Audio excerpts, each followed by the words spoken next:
આ ગોળ છે, કોલ્હાપુરી ગોળની ચાસણીમાં ગોળ રાતે ઉગાડી દઈએ અને પછી એ ગોળની અમે દિવસે ચાસણી બનાવીને ચીકી બનાવી. આ કોલ્હાપુરી ગોળ છે.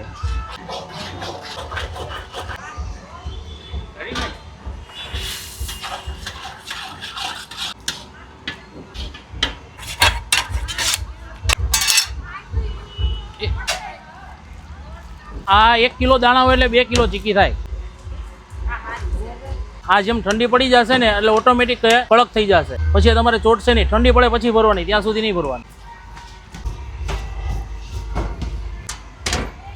હવે ઠંડી ભરવા જશે. હા,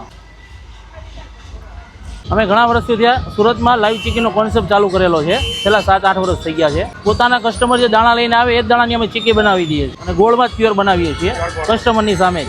170 રૂપિયા કિલોની મજૂરી છે. આ માવા ચીકી છે, આ ટોપરા ચીકી છે, આ ઝીણું ટોપરું છે, કાળા તલની, વ્હાઈટ તલની, ડાળિયાની છે, સિંગની છે, પછી આ રાજગરાની છે અને સાની, વ્હાઈટ તલની સાની, કાળા તલની સાની અને મમરાના લાડુ.